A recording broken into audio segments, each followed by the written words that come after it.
Welcome to the world's first national park, Yellowstone. In this jam-packed episode, we'll be taking you to places including Grand Canyon of the Yellowstone, the wildlife-packed Lamar Valley, and of course, legendary Old Faithful. We'll be showing you our favorite spots, plus can't miss dining, like where you can get escargot in the park. Join us as we explore Yellowstone National Park.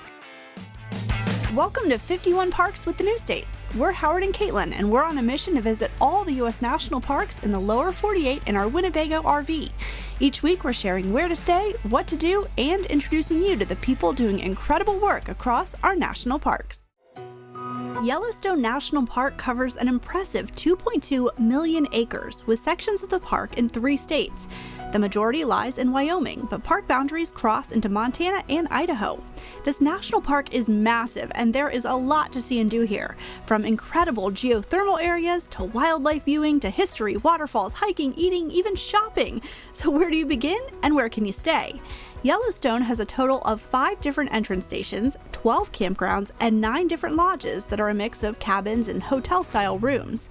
Outside the park, there are even more accommodations depending on where you're staying. During this visit, we entered the park from the south, coming up through neighboring Grand Teton National Park. We drove about 60 miles, past a few bison traffic jams, to the Canyon Village area of the park. We chose this as our home base for our 5-day visit because it's a relatively central location and we love Canyon Campground, which we've stayed at before. There are over 270 sites here for both RVs and tents. It is dry camping, meaning no hookups, but there is a dump station and fresh water fill, plus laundry and free showers for campers. In this area of the park, you'll find a visitor center, as well as several dining options ranging from grab-and-go to quick service, and even a bar with fun drink options. This is also the gateway to the Grand Canyon of the Yellowstone, which we'll be covering shortly.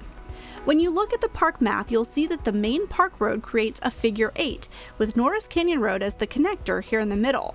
For today's episode, we'll be starting here at Norris Geyser Basin, heading south to the Old Faithful area, then back over to Grand Canyon of the Yellowstone. From there, we'll take you north to Yellowstone's Cowboy Cookout and the wildlife of Lamar Valley. Next, we'll head over to the northernmost point of the park, Mammoth Hot Springs, and then back south to Yellowstone Lake and some waterfront geothermals. All right, let's go. Norris Geyser Basin is the hottest, most acidic, most dynamic, and most studied geyser basin here in the park. It's also named after the park's second superintendent. We also learned that there are 4 types of geothermal features here. You've got fumaroles, hot springs, mud pots, and geysers. And we're gonna see them all. This is definitely a popular area to get to see several of those features. The parking lot fills up quickly in the summertime, so if you can visit early or later in the day, it's a much less crowded experience. There are 2 basins here to explore. Back Basin, which is more wooded and has spread out features along pathways and boardwalks, and Porcelain Basin, where you can take a path down to a more open area. We definitely recommend doing both loops. This is Green Dragon Spring, and you can see all the steam coming off of it. There's a little spur, come down, and you can peer into its sulfur-lined cave. It really is amazing to think about the early explorers to this area, and you hear things about how they came through and they would return and tell tales of an earth that was on fire and the ground was scorching and, all of these horror stories that nobody believed. And it took years for expeditions to actually come out and see this land of brimstone and fire, as they called it. And as you look out, you can see all that. And just imagining coming through here without any roads, not knowing where to step, what was safe, it's mind-boggling. This is Minute Geyser, and it used to erupt every minute about 40 to 60 feet in the air. But unfortunately, during the stagecoach days, visitors who were waiting for their stagecoaches would toss things like coins and other stuff in there, and it clogged up the plumbing, permanently damaging it. So they don't know if it will ever shoot as high as it used to. It's a sad reminder of bad guest behavior. Okay, we're making what I feel like is a pilgrimage up to Steamboat. Steamboat is a very famous geyser. For a very long time it was dormant, and then it was reactivated again. Just a couple of years ago it started having explosive and huge eruptions, and then it started to go quiet again. And so now researchers and scientists aren't so sure what the future of Steamboat is. But if you're ever here during an eruption of Steamboat, it is incredible. And just over here, this is Cistern Spring. And it was proven back in the 80s that Cistern Spring and Steamboat are actually connected, because every time there was an eruption of Steamboat, Cistern Spring would drain. is old unpredictable, according to the Park Service. And you can kind of see here the sign is not in the best shape, and that's probably because when it erupts, it spews minerals everywhere. So as much as you're hoping to be here when it erupts, you're also hoping that your car is parked far enough away. There are signs in the parking lot warning you that if it erupts and it sprays its spray everywhere, there's minerals in there that can damage your paint and windows and all of that kind of stuff. This is also the tallest active geyser in the world, so it's definitely a special one. And the last eruption was about a month ago, so who knows when it could go again. Old unpredictable.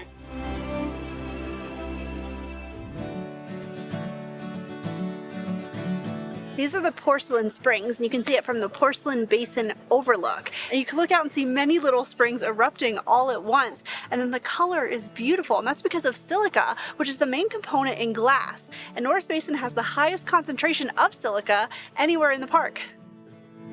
What? I love the mud ones. I just think they're so cool.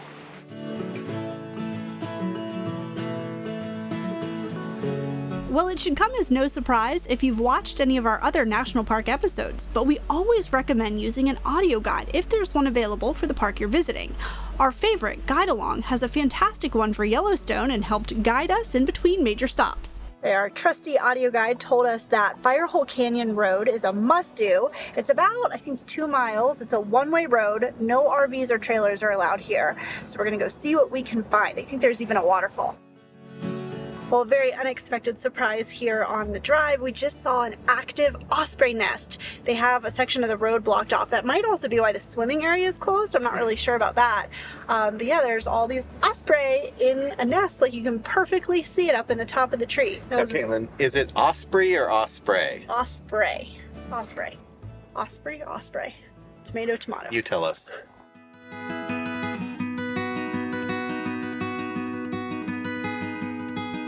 We're about to head on the Fairy Falls Trail, which is not so secretly the Overlook Trail for Grand Prismatic Spring, which is the largest spring in Yellowstone and in North America, and it's also one of the most colorful. So along this trail, there's a couple bonus geothermal features. There's one right here, super close to the trail. Just make sure you stay far enough away. So when you're on the trail, it'll split. Make sure you stay to the left. There is a pretty steep uphill, but then you come to a platform, and that is where you get the best views of Grand Prismatic Spring. And the colors right now in the middle of the day are so vibrant. Grand Prismatic is 330 feet across at its widest point and more than 120 feet deep. The spring was named during the Hayden Expedition of 1871, where it was described that not even human art could equal the peculiar vividness and delicacy of color of these remarkable prismatic springs. So where does all that amazing color come from? Bacteria in the water that thrives in the boiling hot temperatures that reach more than 180 degrees. We made our way over to the Old Faithful area just in time to catch an eruption of the famous geyser. Unlike Old Unpredictable we showed you over in Norris Geyser Basin, as the name suggests, Old Faithful is definitely much more predictable. In fact, there are plenty of signs throughout Old Faithful Inn to let you know the window of time for the next eruption. Old Faithful is one of only 6 geysers that rangers currently predict here in the park. When it erupts, Old Faithful can shoot between 100 and 180 feet into the air, and the show lasts between 1.5 to 5 minutes. It's an amazing sight to see. The centerpiece of this area of the park is the historic Old Faithful Inn, what many consider the most famous building in the entire National Park Service. The iconic structure was revolutionary for its time, with its modern amenities blended with its rustic design and gigantic proportions. It opened nearly 120 years ago with 140 rooms. Today, there are 330 guest rooms, a striking lobby that towers 7 stories high, a beautiful dining room, quick service deli, shopping, and more. The best way to learn about one of the most famous buildings within the Park Service is on a free history tour offered every day the lodge is open, 4 times a day.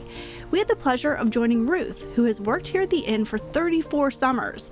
And Ruth's knowledge of the building runs deep. In fact, she even wrote the book on its architect, Robert Reamer. Welcome to the Old Faithful Inn. I like to talk about this building as a place of connections. I think the building connects us to other things, and on the basic level, it's connecting us to the natural environment around us. As you're looking around the lobby here, you're looking at materials that were brought from within about 5 miles of where we're standing. The foundation of the building under us was originally constructed of the same type of stone that's in the chimney. This is volcanic rock called rhyolite. These are rhyolite lava flows surrounding us here at Old Faithful. And then the wood to construct the inn, this was cut about 4 miles south of us. You're looking at lodgepole pine in here. And that's what you've been driving through out there in Yellowstone. About 80% of our forests are this one species of tree. Lodgepole pines grow straight and tall, and when they reach maturity in Yellowstone, they average about 75 feet tall. If you don't know what 75 feet tall looks like, look up, because this lobby from the floor to the peak of the ceiling up there, we measure 76.5 feet. Our construction on this building started in June of 1903. And for the summer of 1903, men worked hard to get the roof on, make sure they had the building enclosed before winter hit. And we do think they accomplished that, but the hotel company wanted it finished and open for the next summer. So the men actually stayed here and continued working through the fall and winter months. And the first guests were staying here by June of 1904. Building went up in 13 months' time. In fact, this building opened with indoor electricity, indoor heat, indoor plumbing. For its time, this was a first-class hotel. And this is the lighting as Robert Reamer designed it. We never had candles or gas burning in this building. So I'd like to stop here for a moment so you can look at our front doors. They are original to the building. One of the men on site during our construction was a blacksmith by trade. His name was George Colpitts. He was from Livingston, Montana, about 100 miles north of us, came down here in January of 1904, set up a forge on location and was doing all of the ironwork throughout the building. That means the bedroom door numbers we'll see going down the hall, heavy latches for all of our doors, fireplace tools and irons. And this oddball device in the middle of the door looks like a stove coil, but that actually functions as our doorbell. We're gonna go down the hall here and look at one of our bedrooms. This is an active hotel room. We guides get to show a different room every day depending on where somebody checks out early in the morning. And this year for 1 or 2 people, rents for $239 plus taxes and fees. We call it a room with a shared bath. If you rent this room today, you still walk down the hall for the bathrooms like they did when we opened. From the days of guests arriving via train and stagecoach to the Prohibition era to more modern times, the Old Faithful Inn Historic Tour is a fascinating journey through time where you'll learn about the evolution of this incredible building. And while you're here, you must have a meal at the Old Faithful dining room. The upscale log cabin feel is carried throughout, and you'll find beautiful etched glass panels inspired by the original wooden murals that were in the Bear Pit, the hotel's lounge. A few of the originals are still on display in another section of the hotel. Reservations are required for dinner, which offers either a dinner buffet or you can order from their curated menu featuring a variety of locally inspired dishes, cocktails, wines, and desserts. We started with a charcuterie board of local meats and fresh burrata. For our main courses, we had pork ossobuco and Idaho red trout. Both were incredible. And we couldn't pass on the Yellowstone-themed dessert. I had the caldera, a warm chocolate truffle torte with a molten middle, and Howard had local huckleberry ice cream. This is just one of the delicious dining options throughout the park, and you know we love to eat, so we'll be showing you where else to enjoy a great meal here in Yellowstone. Okay, are you ready for some more geothermal features? Yellowstone is home to almost 60% of the world's geysers, and here in the Old Faithful area, the Upper Geyser Basin is home to the largest amount of them here in the park. There's a boardwalk trail that allows us to safely explore the pools and geysers up close. We're 2 for 2 on Riverside Geyser. This is one of our favorites from our first trip, and we just got to see it erupt again. There's all these people lined up, the anticipation was great, and then right at 7 o'clock on the dot, it erupted. It was awesome. Wow. According to the placard, Morning Glory is traditionally a blue spring. And right now it looks kind of orange. And the reason why is because people keep throwing stuff into the spring, which lowers the temperature, which turns it from blue, and as the temperature drops, it goes into kind of these oranges and greens. Because it throws off the bacteria, right? Yeah, because the bacteria is actually what causes the color. It's not minerals. I always thought it was minerals, like you were looking at the mineral, colors, but no, it's actually the bacteria that grows, and so different bacteria grows at different temperatures.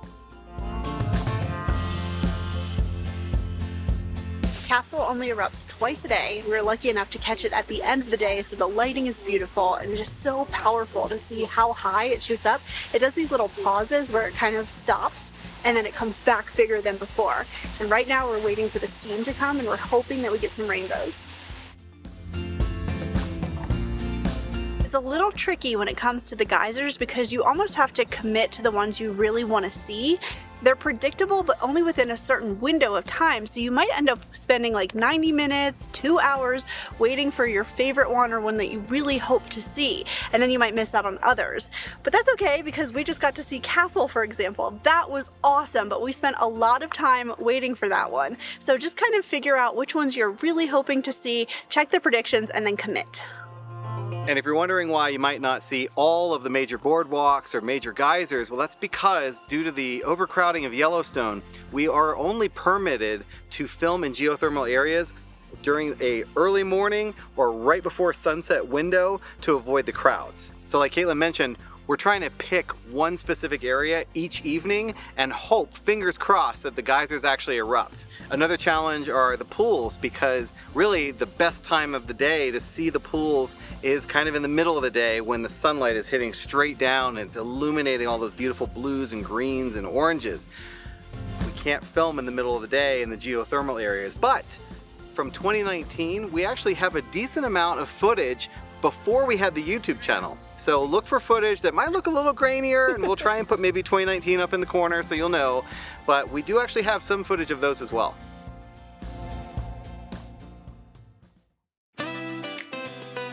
We've lucked out with another beautiful day here in Yellowstone, and we are spending the morning exploring an area we've never been to before, Grand Canyon of the Yellowstone, and we're starting off with one of our favorite things, a ranger guided walk.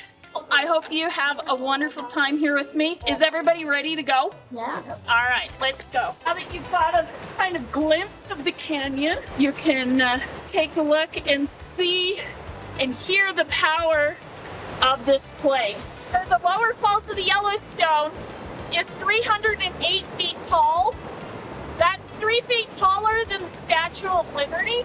At the base of the canyon, you can still see streaks of water flowing down the sides of that canyon. Those are those hot springs. What it did to the canyon and how it helped create it is that hot water came up and it basically cooked the rock that the canyon is composed of. It's kind of like a baked potato. You start out with a hard potato, and then as it's steamed, as it's baked, it eventually cooks to the point where it's soft and crumbly. Same thing's happening here at the canyon. The rock used to be as hard as any rock as you had ever seen, and then as it cooked, it chemically altered to a clay-like material that's soft and crumbly, which made it a lot easier to erode. Another great ranger program in the books. Ranger Stephanie was full of all kinds of interesting facts and fun analogies. The baked potato one was my favorite. We talked about so many things. It's amazing that one ranger can know so much.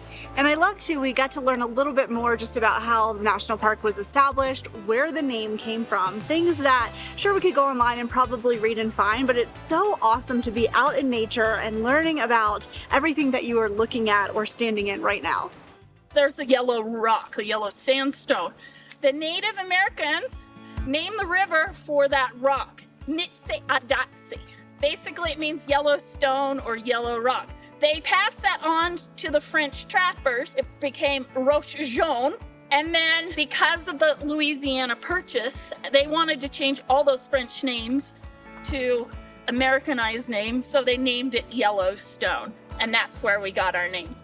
Artist Point is the furthest point that you can come to here on the South Rim. It is one of the most popular places here at Grand Canyon of the Yellowstone. It's easy to see why. It's absolutely breathtaking, and it's also the spot of many famous paintings. Even from this distance, you can still hear the roar of the waterfall. We're over on the North Rim right now, and there is an overlook where you can get good views of the lower falls, or you can hike down to brink of the lower falls. But we're gonna go to Red Rock Point, which Ranger Stephanie tells us you can get an even better view and get lower. Now this is a pretty cool little trail. Yeah, look, there's a little bridge down there. Wow, this is worth it. I say that now before we have to climb all the way back up. In my opinion, Red Rock Point is the best place to come and see the lower falls. The views from here are just incredible. It is quite a hike down, and we've got to climb all those switchbacks and steps back up, so we're getting ready to mentally prepare ourselves for that. This is a great spot to come and spend some time. That really didn't take us that long to get out. It took us like 10-15 minutes. It felt a lot longer going down, but it's definitely a workout. I just learned something kind of cool. Did you know that based on the shape of the canyon, you can tell whether it was carved by a glacier or by water? So since this is a V, it was carved by water. If it was a U-shaped, that would be a glacier going through it. The more you know. So even though this wasn't carved by a glacier, we do have evidence elsewhere that glaciers were present. I'm trying to save this tree. Oh. Look at this poor guy. This is representative of a glacier. This boulder actually came from the Beartooth Mountains, hitched a ride on a glacier, and ended up here in the middle of the forest. Wow, 80,000 years ago. How much do you think this thing weighs? I'm not good with that. Lots of tons? 200 tons, 300 tons. Just imagine that. That ice could move something like this I know. that far. Too bad they didn't have GoPros back then. That'd be an epic time lapse, huh? I don't think you'd have enough footage to be able to actually get the time lapse on this. I think this was a very slow and gradual process.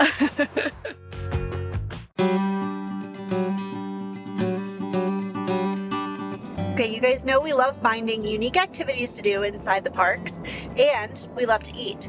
So Howard found something that combines both of those things. I'm very excited, are you? Oh, I'm super excited. We're on our way to the Old West Cookout. If you can guess by the name, I think it's gonna be a lot of fun. After getting our wagon assignments and a rundown of the evening, we all loaded up on our wagons for a journey out into the valley. The Old West Cookout is an immersive experience where you can enjoy dinner like the old cowboys used to here in Yellowstone by trekking out to a secluded corner of Pleasant Valley, arriving either by horseback or stagecoach. My name's Jake, this is Aaron, our driver tonight, and this is Dexter and Dallas, two big boys up front. They're going to be doing most of the work tonight, pulling us to and from Cookout. Tonight our wagon's going to be going through Pleasant Valley. Now, Pleasant Valley is kind of known as the bachelor pad for bison. All the male bison right now are in the rut. Over in Lamar Valley, they're having a good time over there, but those bison who do not end up, finding the true love of their life and settling down and having a wife and family will end up in Pleasant Valley. Now, in Pleasant Valley, those bison, they act a lot like teenage boys who didn't get invited to prom. All right, y'all know how those guys act. All right, they're a little aggressive and territorial. This is silvertip sage. Now, silvertip sage likes a very dry ground to grow in. If you look into the valley, there's no sagebrush out there. We like to say if you're running from something, stick to the sagebrush. If you gotta run from a bear or a bison, make sure you stick to that sagebrush. If you run out there, you'll go about knee deep in mud. Also see these big patches of green grass in the sagebrush, and if you look real close at some of those patches, you might see an entrance into the hill. Now those entrances are into one big interconnected coyote den in the hill. So we have a lot of coyotes in the valley. They'll actually follow the wagons to try and snatch up some whistle pigs that are coming out of their holes. Once we finally get parked, what I want you to do is wait for me. Tie up these horses. I'm gonna bring a ladder around. You can get on off that ladder, wait for me to help you off. You're gonna go straight back and then around. We made it to Cookout, and that was such a fun and beautiful ride out. Jake was full of all kinds of jokes and just great information. We're gonna go get some Cowboy coffee, that is on my list, and wait for that dinner bell to ring. Now, I only recommend about 5 cups if you wanna stay awake for the next 6 days. Other than that, keep it about 2 or 3. Keep you wired all night, all right? It's good.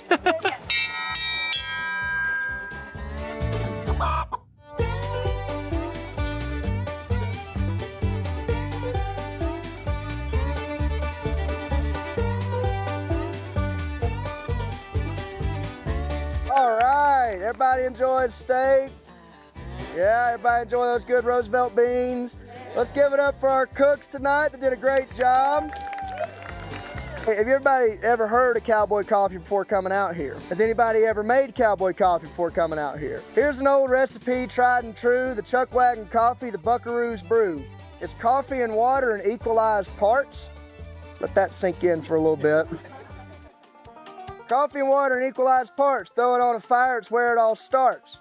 You boil hard for 2 hours, then into it you toss the well-rusted shoe from a club-footed hoss. On top of our tripod right there, y'all see that horseshoe? That's our coffee tester. You throw that in the pot and stare into it for 2 minutes steady, and if that horseshoe ain't floating, your coffee ain't ready. So I'll let y'all decide what part of that recipe we follow to the T. That was so much fun. That was great. I don't know whether I liked Hayden's jokes more or the food. It was all really, really good. I don't know, the food was, all of it was amazing. The steak was great. You know, what a fun experience. Not everybody gets to go and ride horseback or ride on the back of a wagon out to a cookout, you know, and be serenaded by a cowboy and sit around the campfire. It was wonderful. So much fun. And they've been doing this since I think they said the 1950s. So there's a lot of history here. And it's just so cool that they're carrying on this tradition out here in the beautiful backcountry of Yellowstone. Happy trails to you until we meet again. Happy trails to you. Keep smiling until then. As we go around, the cooks are going to be sitting on a picnic table waiting for us to come by. We have a little tradition. We like to say thank you in an interesting way. So we like to try to make up a little rhyme. 3, 2, 1. Dinner was heaven! Thanks from 7! Yeah! Did they tip their hat? All right, good.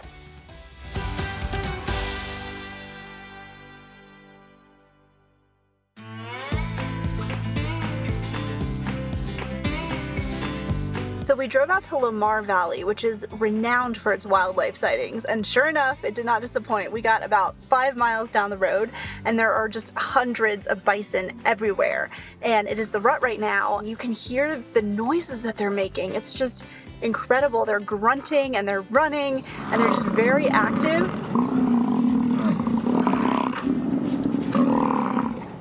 They do not, oh, did you see that one charge the other one? Oh my gosh, it's just so cool to sit here and watch them. They'll come and they'll cross the street and just look at the cars like they don't care. They're obviously much bigger than all of us, so this is their land. They rule here, and it's so cool to just be in their habitat and witness everything that is going on right now. It's also a good reminder to stay in your vehicle. Do not get out and try to get closer to them. These are the largest land mammals in North America. You're no match for that. So stay in your car and just view from a distance.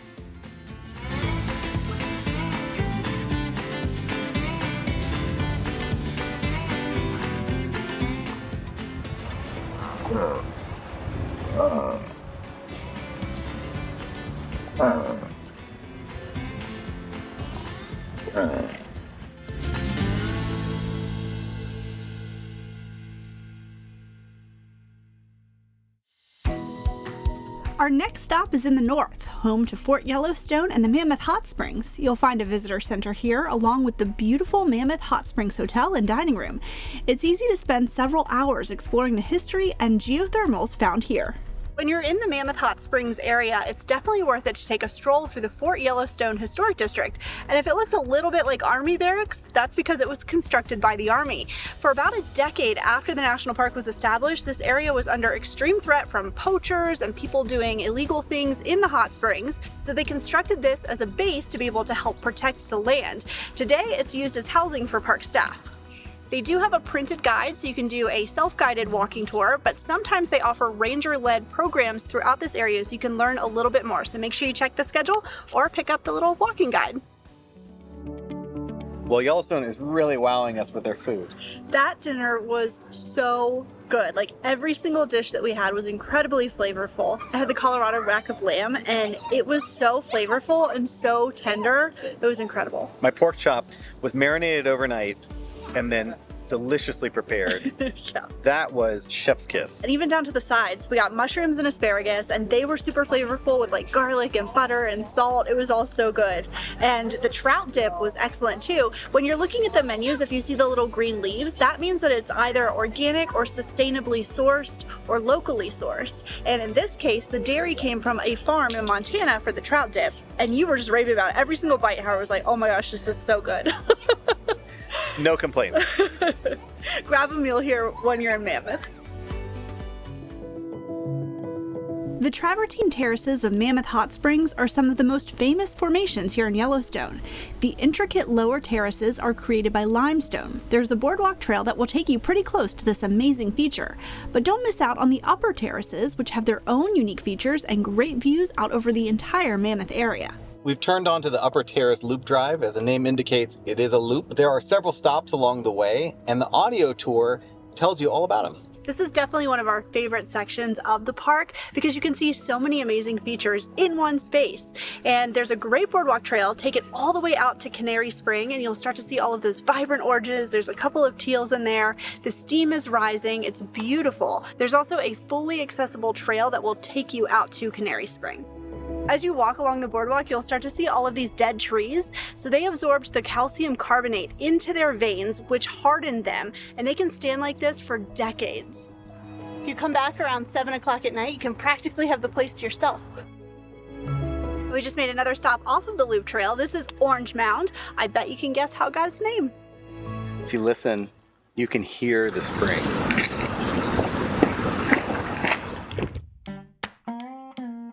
Welcome to Bay Bridge Marina, which is on Lake Yellowstone, and something that you might not think about when you visit Yellowstone National Park is getting out on the water. We're getting ready to do a 1-hour scenic cruise around the lake. They also offer different types of fishing charters. You can rent your own boat, or you can get a backcountry shuttle. So if you want to get out on the water, you can find it here. Welcome aboard Lake Queen 2. My name is Ken, and I'm going to spend the next hour shooting the breeze with you guys. Is that okay? I like to give a couple quizzes along the way, just a heads up, kick up the speed here a little bit and head over to what we refer to as Lake Village. So hang on, here we go. Thank you. Everything I'm going to point out to you, with one minor exception, was put here prior to about 1930. The Park Service decided about that time that that was enough construction on the shoreline. If you look very, very carefully over at the left shoreline, you might get a glimpse of a yellow building. That is the Lake Yellowstone Hotel. When it opened in 1891, though, it was a very simple fronted building. It was just the left 1/3 of the building. And then in 1902, they added the next section to the right, so basically the whole left half existed about that time. They added columns and dormers. Does anybody recognize the name Robert Reamer? Robert Reamer was an architect that designed the Old Faithful Inn. He's the guy they brought up here after they built the Old Faithful Inn, and he added that third of the hotel, and he put the columns and dormers on there, gave it that beautiful Southern colonial styling. In the evenings, you can go into the lobby area, and I invite you all to visit that hotel and wander around in there. There is a real nice dining room if you get reservations. There's a sunroom, and that sunroom has a pianist playing in the evening, couches and chairs. You can relax and have a drink from the bar right there and watch the Lake Queen go by. There was a gentleman that worked at that hotel. He was the first manager. His name was Ella Collins Waters. He had developed kind of a bad reputation over the years, but he was quite the entrepreneur. He got fired from manager of the hotel a couple times for getting in trouble because of his shenanigans. He had a bunch of rowboats. People would rent them and come out on the lake. Those days, people wanted to come out on the lake too, you know, and have a good time, just like you guys are out here today. And he made pretty good money at that. He made good enough money that he actually went back to his home state of Wisconsin, and he purchased this boat right here. He cut it up in sections and brought it out here and used it as a ferry boat. Now, he launched this boat in the summer of 1907. It came time to name it. When he named it, he had to make a decision. Daughter, grandma, wife, mother. He named this boat after the person that meant the very most to him. Any idea who that was? Himself. E.C. Waters. We kind of think in the mariner's world that maybe it's by bad luck to name a boat after yourself. Brings bad luck. By the end of 1907, come October of 1907, he was asked to leave the park and he was never allowed to return. He had this boat existing here, hadn't been approved for taking passengers yet. He couldn't sell it. And he actually anchored it in the leeward side of this island off to your right over there. That's Stevenson Island. That boat sat here at anchor. Basically, I picture it pivoting around on an anchor for 14 years. 1921, a storm came out of the northeast, pushed across this way, picked that boat off its anchor, pushed that boat up on the shore where it sat for another 10 years. The longer it sat on that shoreline, the more deteriorated it got. Well, this photograph here was taken in 1926. And in 1926, the boiler in the Yellowstone Hotel gave out, and they came out here and they stole the boiler from this ship. They used it to heat the Lake Hotel until 1972. Well, also during the 1920s, this boat developed a nickname, the Moonshine Inn. Employees from the Lake Hotel and Lake Lodge, and probably the tour boat drivers, you know, guys like Richard here, they would come out here and have parties on here. Now, not Moonshine Inn, what does that make you think about might have been going on in the 1920s? Prohibition.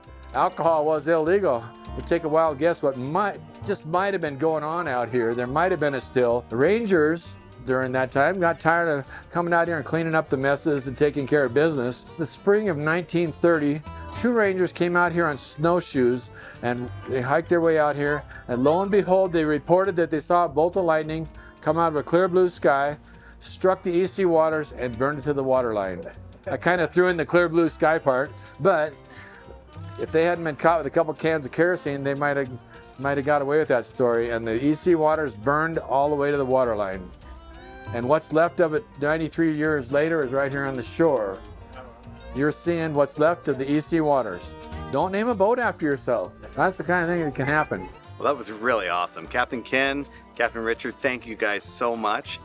That was a really fast hour. We went around Lake Yellowstone. We learned everything from what's going on with the fish to the history of the buildings, and a burned out boat that has a pretty storied past. If you're short on time, this is a really great option. It's family friendly and you'll get a lot of information about the area, and I would highly recommend it. What are you laughing at, Howard?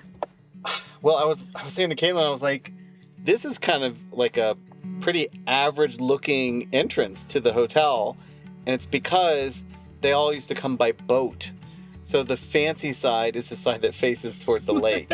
The side that you drive up to is just a flat building without any columns or anything. Of course, we had to visit the famous Lake Hotel for ourselves and try out their French-inspired restaurant.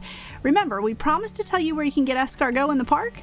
Right here, the dining room inside Yellowstone Lake Hotel. It was another stellar experience, and a few standout dishes were the escargot, scallops, the halibut, and the sticky toffee pudding for dessert. 5 stars from the Newstates.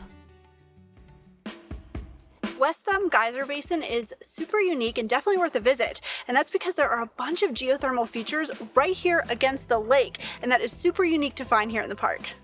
You can feel the heat that's coming off of the water that is coming out of the spring.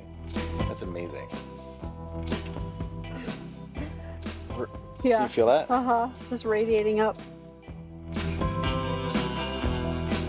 So this is Fishing Cone. The story that we heard about why it's called this is because fishermen used to catch their fish and then immediately dunk it into this cone and cook the fish whole. I don't buy it. Oh, I do. You do? Yeah. Yeah. They said they don't allow it anymore because it was damaging the cone. I don't know about that. I would do it. Yeah, but like, what about all the the minerals and the toxins and stuff that are in the... It's a different time.